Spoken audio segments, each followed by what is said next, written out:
If you are planning to travel to the wonderful city of Osaka, Japan and see its many attractions, you may have come across the Osaka Amazing Pass.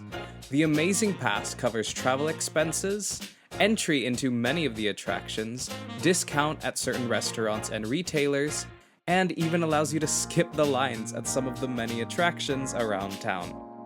My name is Ronnie, welcome to the Ron's Pawns channel, and in this video I will be showing you how to get your Osaka Amazing Pass, how I spent my day using mine, and if it's really worth the asking price of 3,300 yen, or just about 21 US dollars. Let's get into it. To start off, how do you even get the pass? The way that I did it with my family, and what I would suggest to you, is to book the pass online through websites such as Klook, and picking up your pass at any of the areas available as shown on the website in the link down below. The website that I'm showing you is the official website from Japan for the Osaka Amazing Pass that shows you all of the attractions available, lists all the places you can pick it up, and time information, as well as how much these individual things would cost otherwise. Alternatively, you can actually buy the pass directly if you land at the Kansai International Airport. However, as we arrived there at around 11 or 12 p.m., it was already closed when we got there. So, personally, I'd recommend booking ahead and redeeming it at many of the available places in town where you can pick it up. So at this point, you probably have your pass in hand, and how do you use it? As it is an all-day pass, don't start using it until you can actually effectively utilize it throughout the day. From there, I would suggest you create a list of which attractions you are personally interested in going to, then checking on Google Maps where they are and how far they are from each other. As an example, in the northern part of Osaka, which is called Umeda, you have very close access to two of the attractions, the HEP 5 Ferris wheel and the Umeda Sky Observatory. Another thing to note, when you arrive at any of the bus stops or the entry and exit gates of the subway or railways, there's a specific slot where you insert your pass and it will pop out immediately past the gate. If you have any concerns, or if it's your first time traveling around Japan, no problem, there are always employees stationed at the gates. Give a quick sumimasen, and they'll be happy to help you. I would suggest having Google Translate on hand. Following this, upon arrival at any of the attractions that you actually plan to go to, simply show your pass to whoever is at the entry kiosk or at guiding the lines. At this point in the video, I will break down which attractions me and my travel group decided to go to, how we got there, and we're also going to compare how much each of the attractions cost and the fare that it took to actually get there versus what we save having used the pass. Starting off our day, we began at the Umeda Sky building. As it opened at 9:30, we left our accommodation in the area of Hagenochaya, which is in a more southern part of town, to Umeda, which again is in the north. This one ride would have cost 240 yen, and at the time of this recording, the current exchange rate is about $1 is to 153 yen, which is the exchange rate we were actually able to get in Umeda. The walk from the nearest station to the Sky Building was actually a bit long, and it went through a completely newly developed area. I would say there were probably 500 meters of the walk where we were just going through this area of dirt where they were still building foundation for new buildings. The walk also allowed us to get up close and personal to the Umeda district, so I didn't really mind racking up the extra steps. Upon arrival, you will take an escalator up to the third floor of the building, where you'll take a queue to get the elevator to the actual observation deck. You show your pass at the top of the elevator, where you can then ride the very aesthetic escalator to the Sky observation deck. Before walking around the observation deck, I would suggest you do a quick turnaround, as there's a sort of museum that they have set up for those who visit. It gives a brief description of similarly tall buildings such as the Eiffel Tower all around the world that you can look at before you get to check out the amazing view. All of this was included in the pass, which otherwise would have cost about 1,500 yen or $10. When we finished our time in the Sky Observation deck, we took another long walk to the central bus stop, from where we proceeded to the Osaka Castle.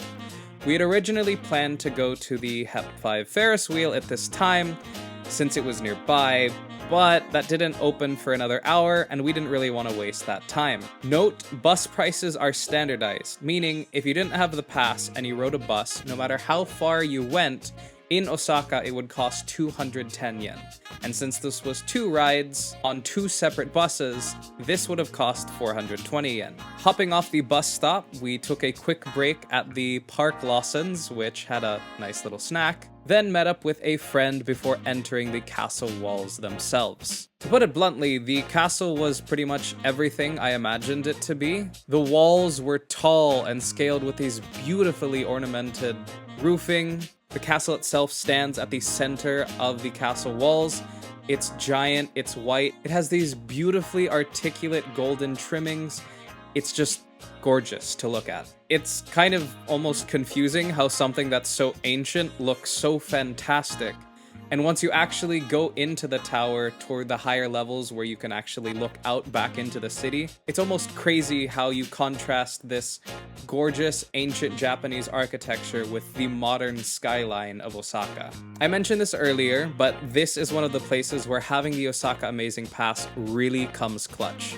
See, because this is such a famous landmark of Osaka, so many people go to it, and there's about an hour-long queue just to be able to get a pass to enter the facility.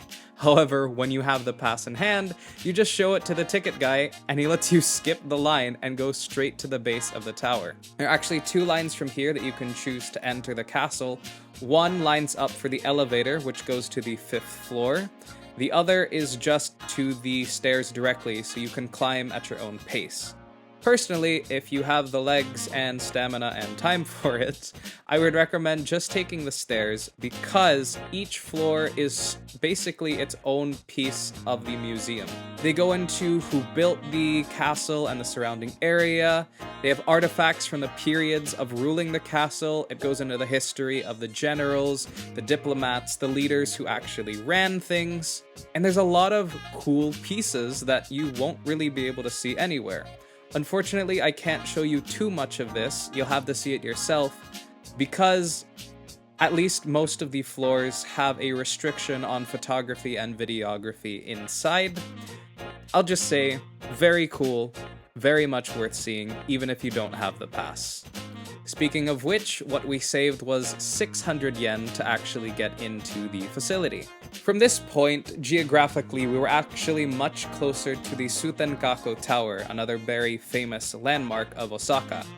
However, when we got to the subway station, we realized the train that we were actively on was going to go all the way to the port if we just stayed on it, which is much closer to another Ferris wheel, the Temposan Giant Ferris wheel, which we had already planned to go to. We just decided right all the way there. Once you hop out of the subway station, you look toward the water and you just see it less than 600 meters away. And in between there's a nice sukiya, which is a beef bowl place that's very popular in Japan. So after a quick stop for lunch, we headed straight to the Ferris wheel. The Ferris wheel itself is worth a nice calming ride if you just want to chill out for a bit as you're going through this kind of chaotic day, seeing all these sights across Japan. You're not doing well with the height? Yes. What did you say when we were at the top? I didn't say anything. Oh, okay. There's 2 different carts that you can enter in. One has standard metal covering the entirety of your cabin. I'm not sure what they're called. Or you can ride the clear one, which actually allows you to see through everything and into whatever is below you. Obviously, most people line up for the clear one, which we also did. You could see in the distance areas like Umeda or Dotonbori. And you also get to see some of the other intricate attractions near the port, such as the aquarium. Now, the aquarium itself is unfortunately not included in the pass. However, what I have been told is that it is worth going to see for an entire day on its own. But just so you know, it is very close to the Ferris wheel if you decide you want to see both in one day. We also tried entering the Legoland Discovery Center. However, as we didn't have a child with us, we were denied entry. So If you have a kid, you can go in. If not, tough luck. Going back to the Ferris wheel, this would have cost us 900 yen for just one ride. So I would say it's worth it if you just want to calm down, but not a extremely necessary part of the trip. At this point, we took a ride back on the train that we had actually just ridden over here toward the Sutenkaku Tower. This would have taken about 290 yen. And we arrive in the area of Sutenkaku, which was just neat. It was definitely more old school, retro-y Japan. The kind of stuff that if you saw as the background to 80s or 90s anime, you'd say, oh, that looks pretty cool. I wonder if it actually looks like that in real life. And yes, Sutenkaku is example. That's exactly how it looked. Just follow Google Maps looking for Sutenkaku Tower, but to be honest, once you get near enough to it, you really can't miss it. There's no other really large buildings in the area other than this just giant needle that's sticking up from the ground. After you take your tourist pics, which I'll be honest, looks pretty nice, you have to go underground to go up the tower. There are two entry points. One is for the observation deck, the other is for the tower slider, both of which are part of the same Sutenkaku Tower. Each one of these is worth 1,000 yen to do, but you also get the ticket at the same spot, so what I would suggest is enter in through the observation deck side, have everyone who's interested show their passes. They will give you tickets to enter both the observation deck and the tower slider, which are two separate elevators. The observation deck is nice, but as the tower isn't entirely that tall, it's just okay. What's really fun for me though, is if you want a really quick thrill, go to the tower slider. I actually do have a video that they give you once you're done with your ride, so I'll let you take a look at that.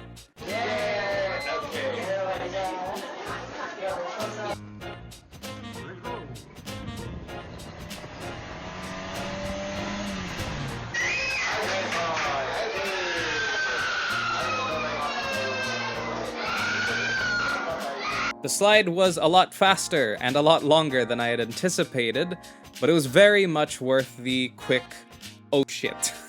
At this point in the day, our companion Francis had to unfortunately get ready for his airport ride back to his home, so we split off from there and went back to Umeda for some last-minute shopping, as this was going to be our last full day in Osaka. And this final ride would have been 240 yen.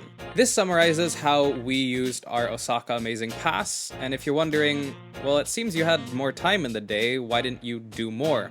We actually booked tickets for the fantastic Team Labs Botanical Garden, which is further south from Sutenkaku. Again though, that is not at all included in the pass, and I may discuss that in another video. So back to the final point of this video, was it worth it? And even just going to a few of the attractions, the Amazing Pass is very well worth it. What we would have spent in this relatively short time period would have been 4,390 yen. That is including the travel and actually entering all of the attractions that we did go to.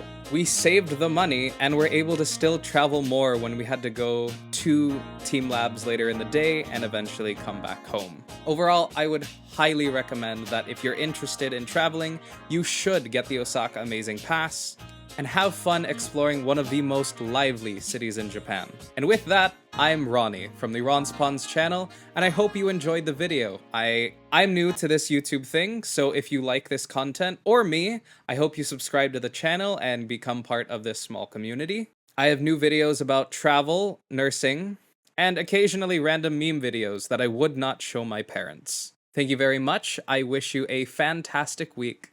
Goodbye.